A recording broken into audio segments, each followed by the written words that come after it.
Yes.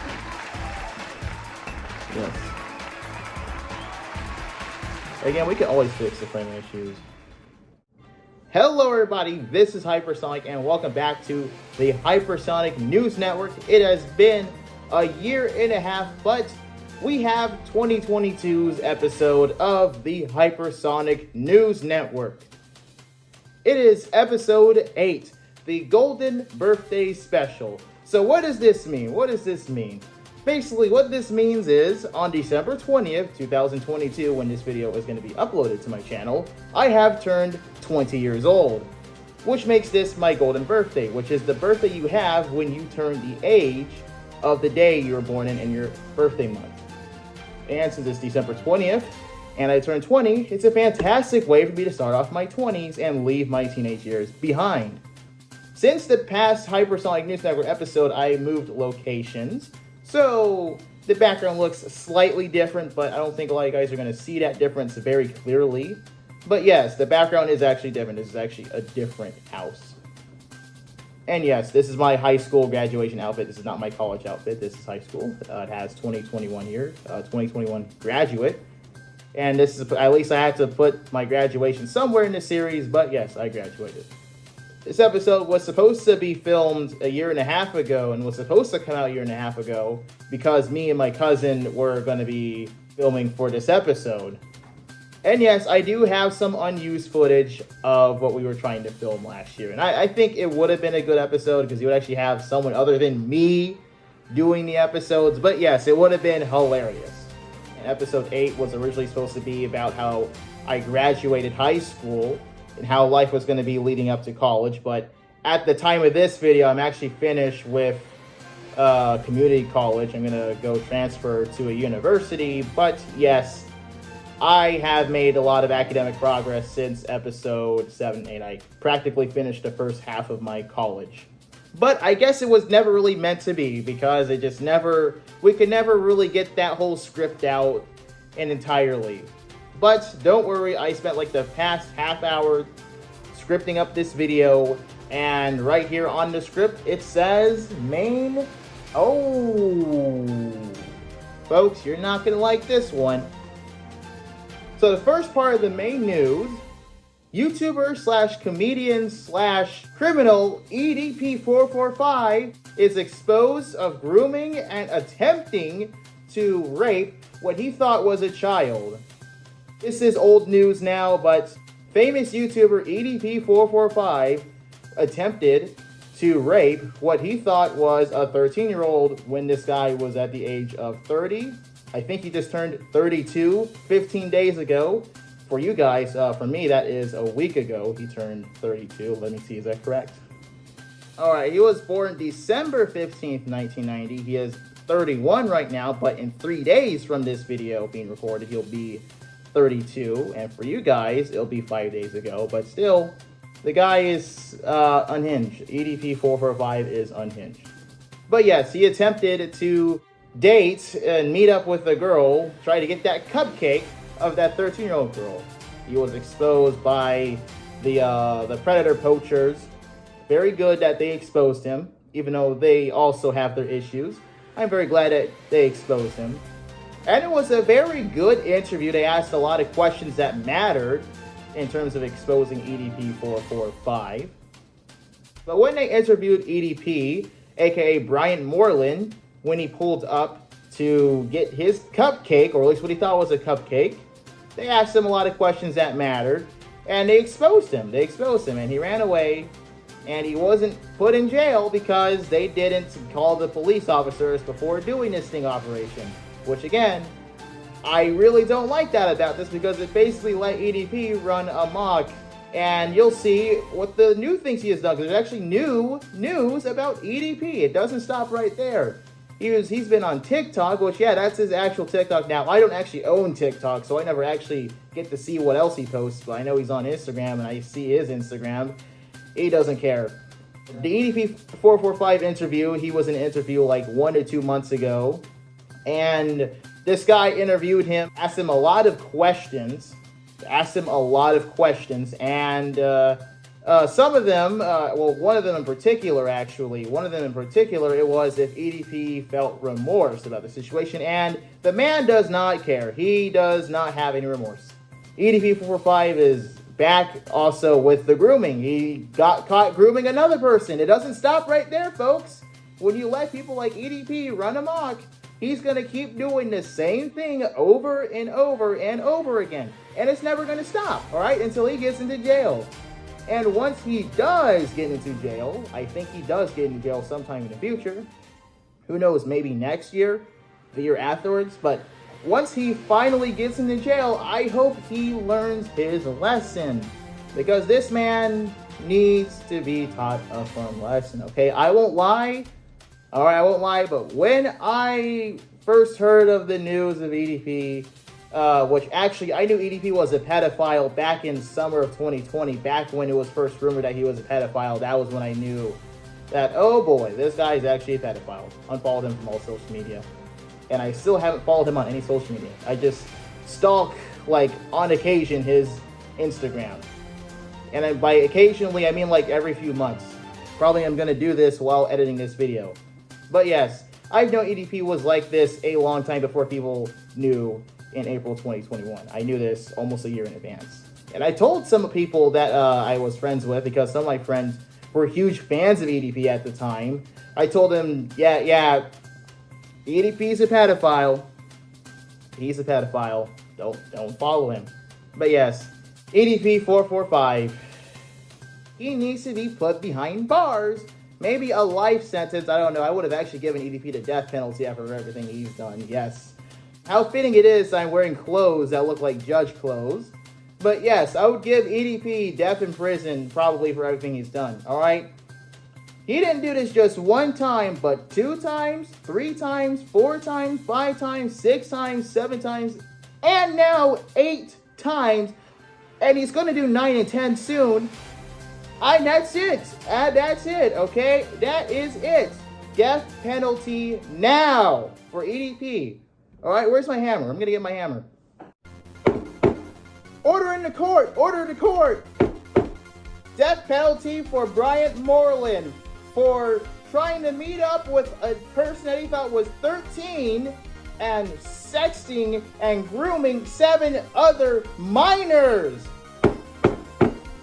Give him a death penalty now. Put him in death row. Schedule his death in 2037.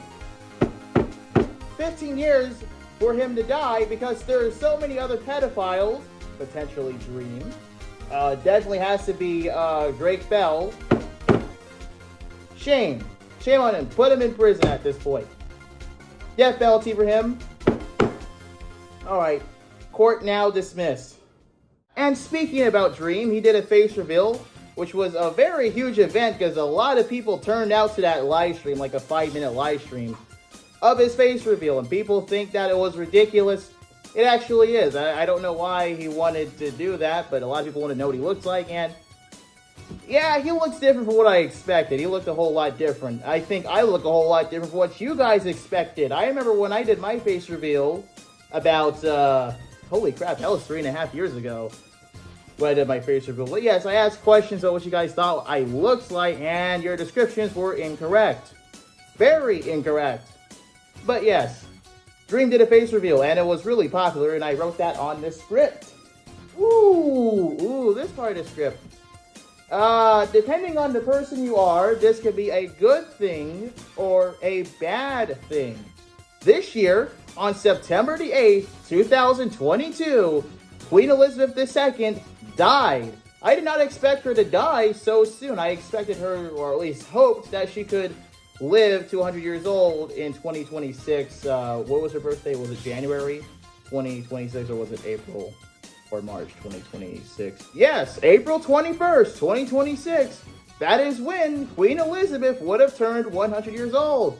And similarly, I was hoping that Betty White would turn that old, but she died last year on New Year's Eve. She couldn't even make it through 2021, and that's really sad. She died like 18 days before her birthday, and it's sad. I thought she was really going to actually do it. Was really happy. Then I got wind of the news. I had to tell everybody this. It's like, holy crap, Betty White died. She died, and Queen Elizabeth died. So who's gonna die next year? Who's gonna be the person who makes it to like 97 and dies next year? Who's gonna be that person? I don't know. I can't even brainstorm of one because the two obvious choices are dead now, so I don't know. But moving on from real world news and YouTube news, the American soundtrack past themes are added to the Sonic CD archives. They are now added to the archives, expanding it to 141 videos. Think about that. It's like 100 tracks or so in the game, like non-unique. Like, that shows a lot of dedication that both nations put into their soundtracks. I like to see it. I like to see it. That's like one of my favorite parts of Sonic CD. The fact that they put so much effort into the soundtrack, even for the American team. They didn't have to make the American soundtrack, but they put so much love and care into it. Even the fan-made American soundtrack from KMS and me, I'll get to that later, there was a lot of effort put into it. I love to see it. Speaking of effort put into the American soundtrack from me, Desert Dazzle, the American soundtrack, is finally finished. Yes, I made the original tracks 3.5 years ago in July of 2019, back when I was 16. They were my first ever LMMS tracks, Linux Music Maker Studio, if you don't know what that is. The first of those three being Desert Dazzle Present US.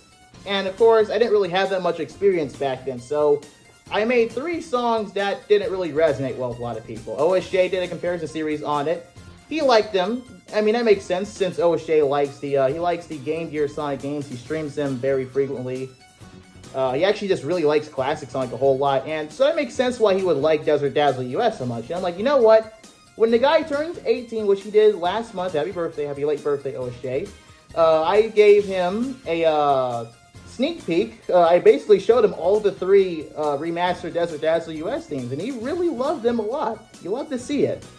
One of the reasons for why they turned out so well is because I listened to the criticism in the comment section of his comparison series video. A lot of people didn't like the US version because obviously 8-bit. I was going to obviously change that, but I also looked at other things to see what I could improve in the comment section and apply that to the final tracks. And I really like what I've done with the final tracks. The literal Bad Future track literally looks like a Bad Future in the studio. I did not intend for it to look like 2 skeletons, but it fits the Desert Bad Future sort of thing. I like that. It's unintentional, but yeah, that's the case. In terms of like which one is my favorite, out of the remastered Desert Dazzle US themes, my favorite one gotta be the Good Future. As per usual, the Good Future being my favorite. I love it. I like the Oasis part of it, which is like 30 seconds in. Desert Dazzle US is finally finished. Finally some closure on Desert Dazzle. And Relic Ruins US is next. Oh boy. But yeah, Relic Ruins US, so far for what I have, it's going to be very thematic, very atmospheric, definitely. It's got to get that sort of relic-y, sort of ruins type of feel, so it's going to be very thematic. And no, this time it's not going to sound like a Zelda opening theme like the original Relic Ruins Good Future US. In fact, the new Relic Ruins Good Future US, ooh boy, if I play my cards correctly, that one is probably going to be known as my best song by many people. Ooh, it's going to be a very good one, because right now I'm starting to get some of the melody written down so that I actually know what to do. I'm even thinking about the melody in my head, sometimes singing it to myself so I can remember what to do, and oh boy, it sounds really good. From an effort perspective, from the music I make, it sounds really good. And speaking of that Relic Ruin stuff here on the script, oh yes. Incoming changing content. Sometime probably. I don't know when this will happen exactly, but the channel on this content is going to change from Sonic CD to topics that actually matter, okay? I like Sonic CD a lot. It's a really good game, but Sonic CD at some point in time is going to die. The only person I know that cannot die eternally, God. And I'm gonna probably make some videos talking about Christianity. In fact, I'm going to do it. I'm gonna do it. I'm not sure when I'll do it, but I'm gonna make some content talking about Christianity once I study up on the gospel and reading the entire Bible. I haven't read the entire Bible. I only read the New Testament last year, and currently I am reading the Old Testament. I'm currently at, I believe I'm at Isaiah 1. Yeah, I'm at Isaiah 1. I'm in the second half of the Old Testament. I should probably be able to finish reading it this month, but even still, reading the Bible one time isn't enough. You have to read it multiple times to get what's actually happening. Yeah, because like everything changes once you receive the Holy Spirit. Once you receive the Holy Spirit, everything changes. And once I reread the New Testament next year, I should hopefully by then have the Holy Spirit. I mean, I should be saved right now because I believe only in Jesus to save me. No other thing could ever save me, obviously. We'll get to topics like salvation in a different time, but this is HyperSonic News Network. I'll just say, yeah, I've been kind of alluding to it too. I've been talking more about Christianity and whatnot in the channel, but yes, it's going to happen at some point, probably after I'm done with Sonic CD. I think by the time I finally get it with Christianity, because I only can get like the gospel correctly. That's it. I know the gospel, but like people are going to ask me other things, and what am I going to tell them? I don't know.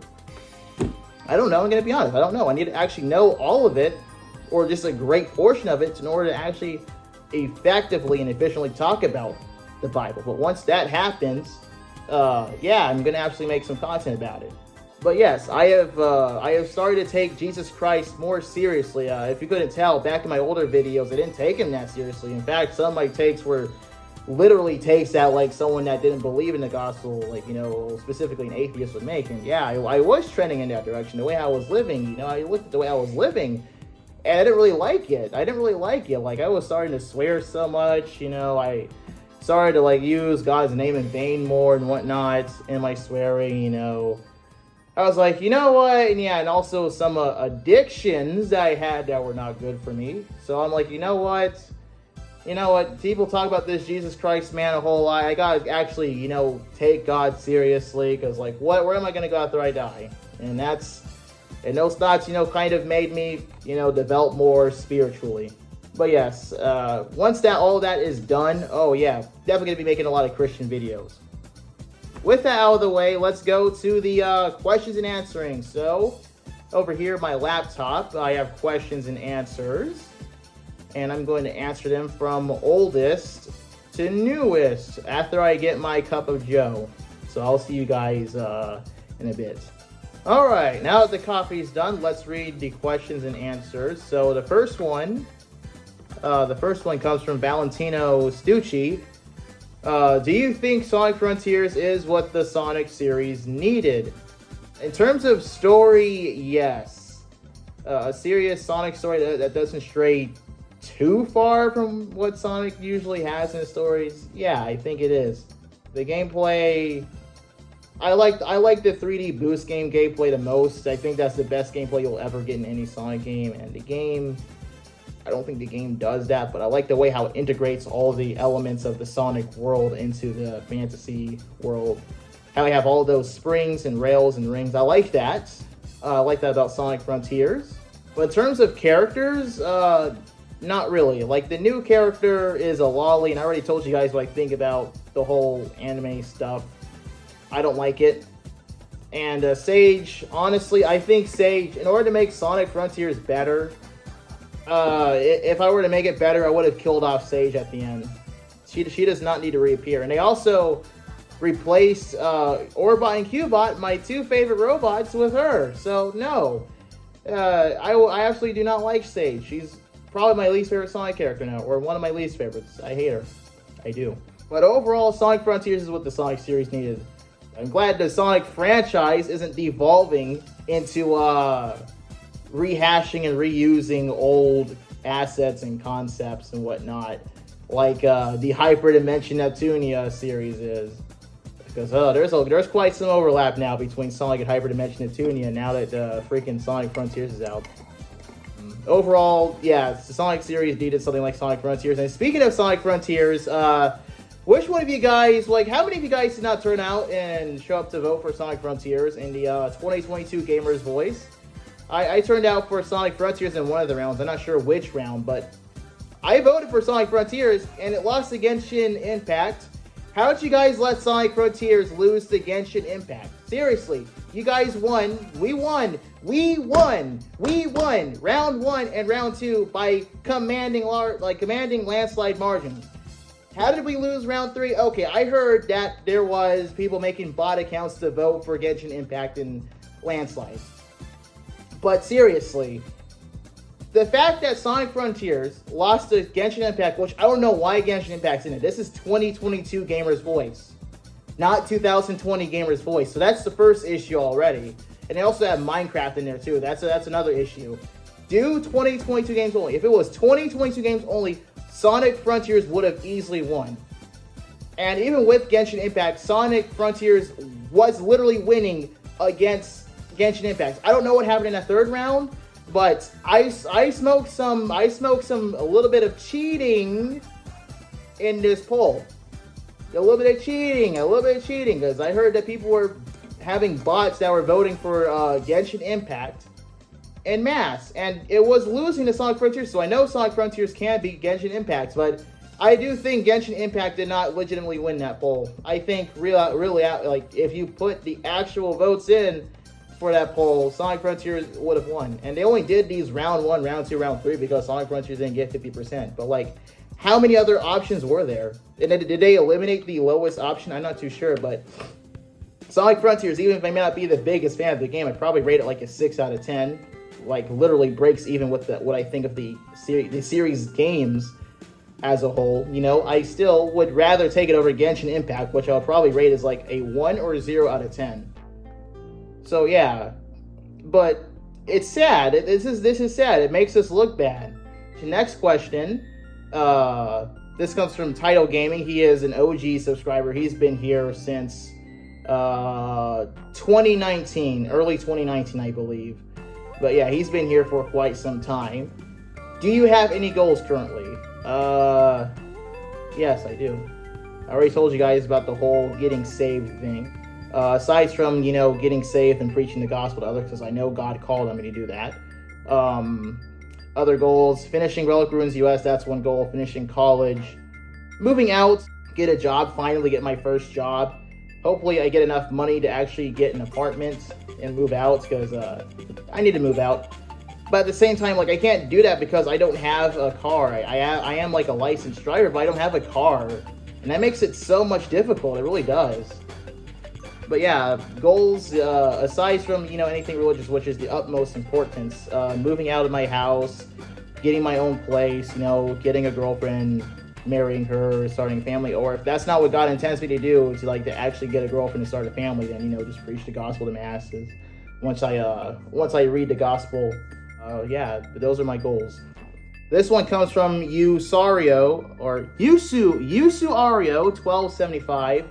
How do you end up liking music, and what do you think about creepypastas in general? So music, oh man, before I knew video game soundtracks, I listened to, at the time, Michael Jackson music. That was really the only music I really knew because my family listened to that. But yeah, I listened mostly to that. This was like, what, 2008, 2009? But then, like, when I first heard the ground theme for Super Mario Brothers, it was in this video of the Fairly Odd Parents game, this Flash game. It was called Whoa Baby. It was like a video of gameplay of that game, and the song playing in the background was Super Mario Bros. Ground theme. And like, when I first heard that song, I really loved it. So that was the first video game soundtrack I heard that I really, really loved. I can't remember any other video game soundtrack I heard before that one. Yeah, so how ironic, I start with the first one in the Mario series. But yeah. Yeah, I heard that song and I really loved it. So that's how I knew I really loved video game music. But the first video game soundtrack I knew that I loved, I don't know. Was it Sonic Unleashed? Sonic Generation? Sonic Lost World? Kid Icarus Uprising? Because I believe the first type of music I listened to before then, obviously, that was, you know, mainstream music at the time. And, you know, I don't like mainstream music anymore. I think mainstream music is awful. I think one of the first video game soundtracks I want to listen to, Super Mario Galaxy 2, but really Super Paper Mario, that one I really liked. That was one of the first ones I listened to. I didn't listen to it on repeat, that's just how old it was, but yeah, Super Paper Mario, Geometry Dash, yes, I like Geometry Dash music a lot. I actually appreciate dubstep quite a lot. Those were two soundtracks I liked a lot back then. Let me see other ones, because my musical tastes definitely did change over time, and I didn't really have something consistent until now with Sonic CD. I guess back then I had around like 2013 to 15, I had, you know, Super Paper Mario, Sonic Lost World, Sonic Generation, Sonic Unleashed, Kid Icarus Uprising, New Super Mario Bros. Wii, Geometry Dash, Smash Brothers. That was the music I liked back then. But like 2016 was when it really changed. When Undertale came out in 2015, I didn't get to actually listen to the game's soundtrack until 2016. That's how I started to get into music, and this was actually around the time I started listening to music on MP3. This is the time. Yep, 2016 with Undertale. Yeah, the Undertale soundtrack. I don't talk about Undertale's soundtrack a lot, but I think it's just as great as the American and Japanese soundtracks Sonic CD. In fact, I actually prefer both of Sonic CD soundtracks over Undertale's slightly. But yeah, it's high up there. It's one of my favorite video game soundtracks. Yeah, that's how I got into listening to video game soundtracks, MP3 with Undertale. And then, you know, 2017, that's where I discover how much I love the Japanese and American soundtrack Sonic CD. I really loved the Japanese soundtrack Sonic CD when I first listened to it. I was no different from a lot of the people who rail on the US soundtrack. Like, back then in 2017, around September, August, July even, I hated the American soundtrack with a passion. It wasn't until I listened to Wacky Workbench Good Future US where that changed. But now to answer the question of what do I think about creepypasta in general, creepypasta in general is cringe. Ben Drowned, Sonic.exe, Jeff the Killer, that's not really, it's just cringe. Like, the stories are cringe. Like, the characters themselves are scary. Like, I will say, those characters are scary, but the stories about them, they're so cliche. You could make better stories about them. And oh yeah, Sonic and Sonic CD, really? Are you guys still scared of Majin Sonic? What is it? It's 2022. I am nearly 20 years old, and that image doesn't scare me that much. I am literally home alone, and the image doesn't scare me that much. It doesn't. And speaking of Majin Sonic, Friday Night Funkin' fans, how dare you use that and just turn it into something that's even worse? How dare you do that? What is your favorite acts 1, 2, 3 from which zone in the Sonic series? Well, I don't have like a favorite act/zone, like zone/act or round/zone if you're Sonic CD. Yes, in Sonic CD, it's round/zone. This is what I mean when I say Wacky Workbench round, Tidal Tempest round, Star Sway round, Zone 3. They don't have acts in Sonic CD. They only have rounds and zones. Yeah. Sonic CD is different in that way, and I like that about and Sonic CD, not Sonic.exe, Sonic CD. But yeah, my favorite act in Zone in the Sonic series, my favorite zone, my favorite round in Sonic CD is Wacky Workbench. I used to hate Wacky Workbench when I played Sonic CD, but I grew to love it, especially in the good feature. Like, the good feature for Wacky Workbench, the art for Wacky Workbench good feature looks so beautiful, even more beautiful than Tidal Tempest good feature, which is a close second place, maybe. But yeah, it just looks so beautiful, and the American soundtrack reflects that beauty. The Japanese soundtrack for Wacky Workbench feature, it just doesn't do it correctly. It doesn't. It just sounds hollow, empty, and everything the present theme did correctly, it doesn't do correctly. And everything the bad feature theme did correctly, that one didn't do correctly. But the American soundtrack did it correctly in the good feature. Wacky Workbench in the good feature, whether it be Zone 1, Zone 2, or Zone 3, that's my favorite part of Sonic CD easily, and one of my favorite parts of the entire series. But aside from Wacky Workbench, my other favorite levels would be Green Hill Zone and Eggman Land. I like Eggman Land a lot. When I play Sonic Unleashed, one of the first things I do is I play Eggman Land. It's a really fun stage once you actually get to know it well. And Green Hill Zone, I know it's a normie take to like Green Hill Zone. I think I really do think Green Hill Zone is a very fantastic song. It's one of my most favorite songs of all time. But aside from Green Hill Zone, Wacky Workbench, and Eggman Land as my favorite Sonic zones, there's also Starlight Zone. That one's up there. I'm not sure if it's that high up there, but that is one I do like. Oh yeah, Skyscraper Scamper Act 3, the DLC stage. I love that stage a lot. I love that one a lot. That's probably my favorite daytime stage in Sonic Unleashed. Oh yeah, and also the person who said this question, that is Carlos HCR2. So yeah, moving up to the next question. from Random Dude 123. What's your opinion on Mario vs. Sonic? I think Mario vs. Sonic was actually a good thing for me.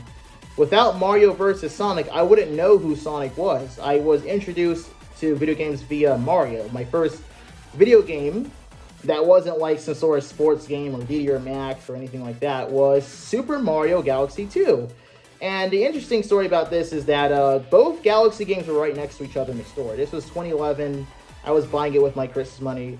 I see Mario Galaxy 1 and Galaxy 2 right next to each other. The reason why I got Galaxy 2 over Galaxy 1 was because there was the big 2, and I thought, hey, 2 is a bigger number than 1, so it has to be better, and Yoshi. Now, I don't think Yoshi is a fantastic Mario character. I don't really like Yoshi much, but hey, there are more characters on the cover of the game. There were more characters. The sky was lighter. So I chose Galaxy 2, and Galaxy 2 is one of my most favorite games of all time. You know, it's my introduction to video games as a whole, kind of. It kind of is, technically. But in other technicalities, it was also DDR Max 2 Mix 7, which I finally got to play that game after like a decade of not playing it. Might play it for the channel, we'll see. Probably won't do so well in viewership, and I probably won't ever finish that game on this channel, so probably not, but yeah. Mario vs. Sonic, though, it got me into Sonic, because back when Mario vs. Sonic was his name, I was a Mario fanboy. I hated Sonic, and you know, just like with Sonic CD, ended up liking Sonic just a lot, if not maybe more, because Sonic as a character, I like Sonic more than Mario.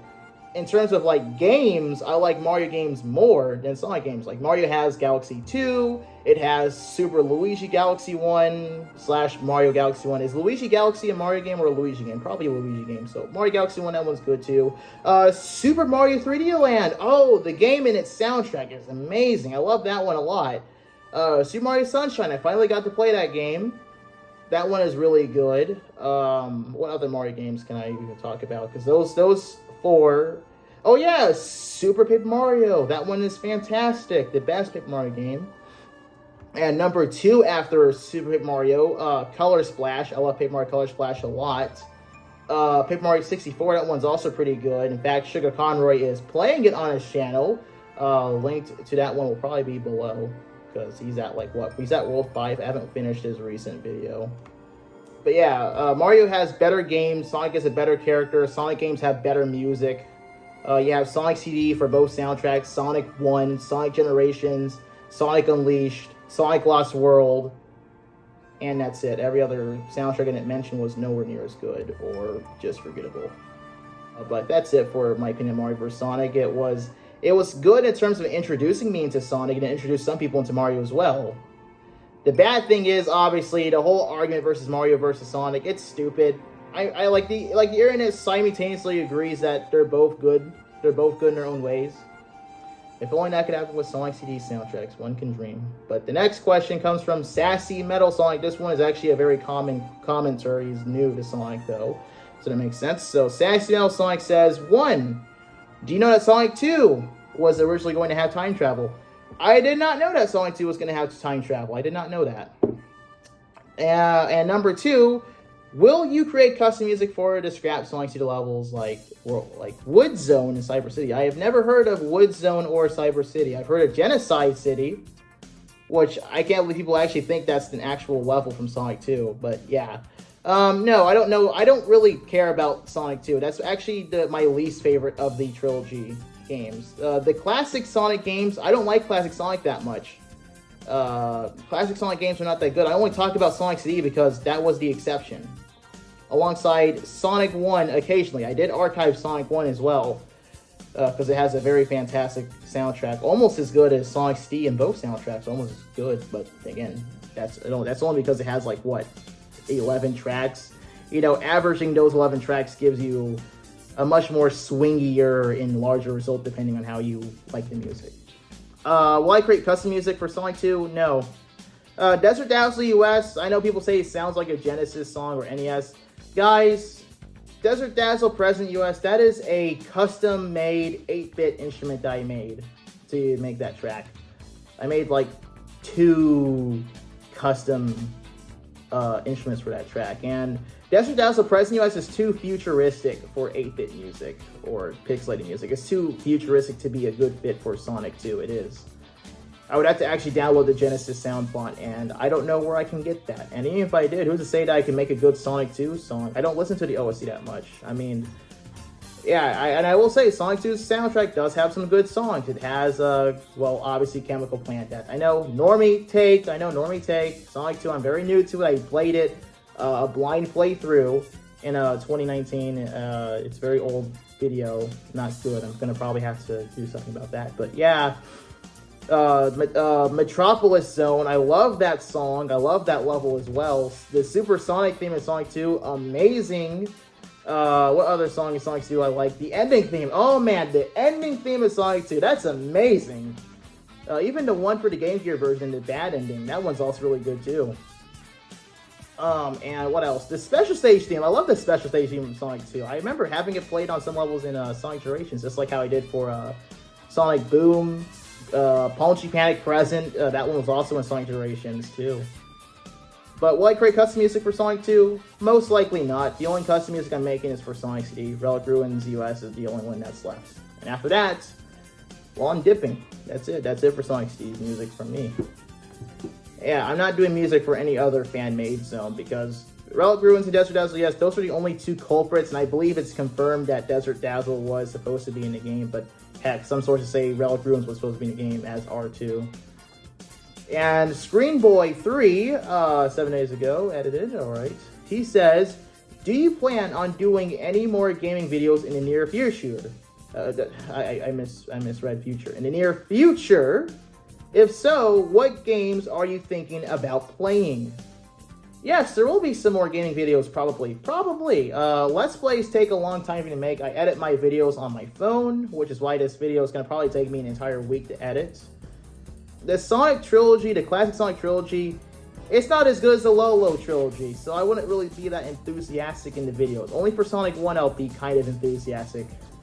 But for Sonic 2, and especially Sonic 3, aside from HyperSonic, which I'll probably do a HyperSonic playthrough with Sonic 3, you know, aside from HyperSonic and Sonic 3, I'm not going to really be that big a fan of the games themselves. I already said this, I don't really like them that much, because here is the next question of, by Christian Moy, what's your favorite classic Sonic game, including Mania? What's my favorite classic Sonic game? Well, Sonic CD. It's Sonic CD, that's my favorite classic Sonic game. Every other one is not as closely as good as Sonic CD, by the way. And contrary to popular belief, Sonic CD is not my favorite Sonic game. It's actually Sonic Unleashed. I like it more than Sonic CD. It's the only game I like more than Sonic Unleashed in terms of... it's the only Sonic game I liked more than Sonic CD. Because Sonic Unleashed actually gets it on the issues. You know, it actually gets it right. Very good gameplay, very good story, very good soundtrack. But yeah, Sonic CD is my favorite classic Sonic game by and large. Number 2 would definitely have to be Sonic 1. Number 3 is like a cat fight between Sonic 4 Episode 1 and 2 and / or Sonic, I don't even know. Yeah, I think number 3 would be a cat fight between either of Sonic 4. Who knows, maybe number 2 is a cat fight between Sonic 1 and Sonic 4. Episode 1 and 2. And then number 4 in that list would be Sonic 3 and Knuckles. Number 5 would be Sonic 2. And number 6 would be Sonic Mania. Laserman asks, who would win a fight? HyperSonic or Super Shadow without inhibitor rings? I think the inhibitor rings are the reason for why Shadow isn't like very, very powerful. Like he keeps his power contained in inhibitor rings. I think that's the case. HyperSonic is literally the most powerful form of Sonic canonically. We know this because when HyperSonic is not complete, aka Ultrasonic, Ultrasonic was really powerful in the comics. And that's just with one Super Emerald. Imagine if he had all 7 Super Emeralds. He becomes Hypersonic, and considering the crazy things that Ultrasonic could do, like all these things with water molecules, you know, like doing some time shenanigans. Like he doesn't need to breathe underwater, so he can be in water as much as he wants. HyperSonic's got to be some ultra powerful stuff. He wouldn't be God. He's really powerful. HyperSonic would easily smoke Super Shadow without inhibitor rings. It doesn't matter. HyperSonic is way too powerful. Like, he can literally control time. This is implied, by the way, by what he can do if he's incomplete. So imagine what he can do if he's complete. He could freeze time. If you can freeze time, you can beat your enemies. This is why Eggman was a huge threat in Sonic CD, because he can control time. App2B XD, he says, do you think HyperSonic should come back to Sonic games as a bonus? Yes, absolutely. Absolutely. And I think it may be inevitable. It may be. If Sonic keeps getting more serious plot lines, they're going to bring back the Super Emeralds, and we'll see HyperSonic after maybe 40 years of not seeing him. WOB717, your best, present, past, good, and bad feature tracks from the Sonic CD soundtracks. Oh, my best ones. Well, that would be Desert Dazzle US, because they're the only ones I made for the Sonic CD soundtrack. Well, obviously, it's not talking about it. It's talking about the American Japanese soundtracks.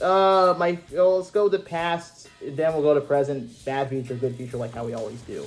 My favorite Japanese past theme and overall favorite past theme, that is Stardust Speedway Pass in the Japanese soundtrack. I love it a lot.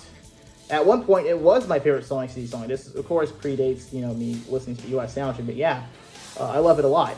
Number 2 would be Quartz Quadrant Pass US from KMS. Yeah, it's very epic. It gets the feeling of, an epic journey. And Stardust Speedway Pass in Japanese soundtrack, it's very chill. My favorite present theme from the Japanese soundtrack, Wacky Workbench present in the Japanese soundtrack. That's my favorite present theme in the Japanese soundtrack, and at one point it was my favorite Japanese soundtrack. It's technically like a bit of a three-way tie, which I do have a slight preference to one track, and we'll get to that one later, but then my favorite US present theme. Now, look, I don't like the American soundtrack's present themes. I don't. I think they are the worst part of the entire soundtrack as a whole. There's 3 in particular that stand out. Collision Chaos, present US, Palmtree Panic, present US, and Metallic Madness, present US. My favorite of those 3, Collision Chaos, present US. Those are my favorite present themes from both soundtracks. Now, the bad futures. There's another question in the Q&A about the bad futures, but still. Gonna still elaborate my opinion on the bad futures. Wacky Workbench's bad feature in the Japanese soundtrack. That's my favorite bad feature overall. And then my favorite US bad feature. Now, this one, if you asked me at a different point in time what this one was, it would be different, It's different. It's only recently until I realized what my favorite US bad feature was. But my favorite bad feature from the American soundtrack is Palmtree Panic Bad Feature US. I love it. I love it a lot. It's a very fantastic song. It's very sad that it's like the least favorite in all the bad features. I think it's actually a very fantastic track. And yeah, it's my favorite. It's one of my favorite songs of all time. It is my favorite US bad feature. I have given it a 9.60 out of 10. It's not my favorite bad feature overall. It's number 3 out of 14. And then the good features, oh boy, my favorite part of the soundtrack overall. Yeah, my favorite good feature, Japanese soundtrack, Collision Chaos good feature. And a close second place is Stardust Speedway good feature in the Japanese soundtrack. That's another song that people don't really talk about. That's actually really amazing. And yeah, my favorite US good feature and favorite song of all time, Wacky Workbench good feature US. And speaking of the US good features, those are my favorite part of the soundtrack now. Lebos says, do you think you can consider making a comparison video of the different Carnival Night, Ice Cap, and Launch Base themes, which are the prototype themes, and the one we got to the Genesis? The Sonic 3 soundtrack. Okay. The Sonic 3 soundtrack. I do not like the Sonic 3 soundtrack that much. It's easily one of the worst soundtracks I've listened to. I tried to get into it. But not a lot of great tracks. The only one I do like is the original and prototype Carnival Night themes. I like Launch Base Zone. I like Def Egg Zone. But this guy also asked more questions than that. He also asked, what do you think of Sonic CD in general? Is the gameplay and the mechanics good? It has very good gameplay. It has very good level design. Level design actually teaches you how to play the game. That's why Wacky Workbench is so high up there. It actually teaches you how to platform. And your punishment for failing to do so is you get bounced up to the ceiling because you suck at platforming. The gameplay is good. The mechanics, I love the time traveling in Sonic CD. I love the good features. I hate the bad features. I hate them. I like the Metal Sonic holograms, not Metal Sonic himself. Metal Sonic, I don't like Metal Sonic. I never liked Metal Sonic that much. I don't know why people like Metal Sonic that much. He's a very lame character. Metal Sonic is the only part about Sonic CD that I actually do not like. He is my least favorite part of it. I love the bosses in Sonic CD. I love it. It's not hit the machine 8 times. I hated that about the classic Sonic bosses. I was just hit the same thing 8 times. It's so boring. So boring. Jeez, like it's like the worst bosses you've ever fought in a video game. But Sonic CD, it changes it up. But yeah, the bosses are good. It's very good level design. Very good soundtracks. Both nations got it overall. But yeah, Sonic CD overall a good game.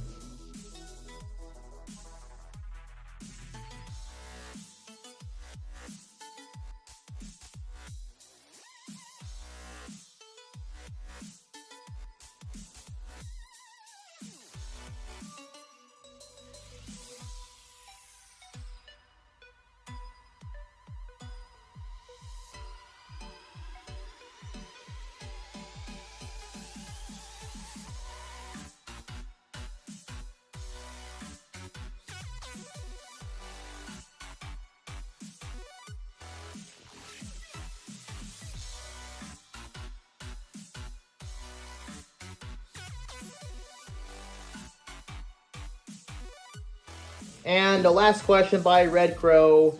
Do you think the bad feature themes are absolute bangers? No. No. No. If you asked me this question like maybe like 3.5 years ago, I would have told you yes. Are they absolute bangers? I never liked calling a song banger, but yeah, they're not absolute bangers most of the time. I can't say that like they're like absolute bangers, only the good features. My favorite song in each area of the game is a good feature, except for Metallic Madness, where the Japanese present theme is actually the favorite. But are the bad feature themes absolute bangers? No. Compared to the good features, at least not. Compared to a lot of other Sonic songs, I guess. That is the so longly, probably teased 8th episode of the HyperSonic News Network. By far the longest because I missed out on so much. I hope you guys have a rest of December 20th. I'm going to be going to the doctor by the time this video is up. I don't know when this video will be up. I'll be at the doctor's getting presents and whatnot. It's going to be a golden birthday. This is only a thing that happens once. I only get it once.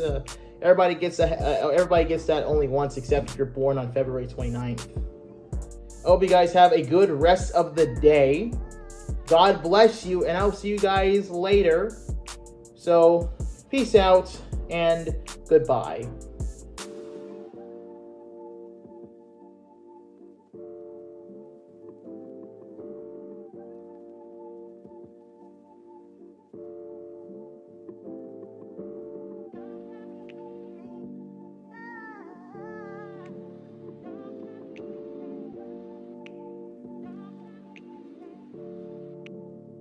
Got it bumping.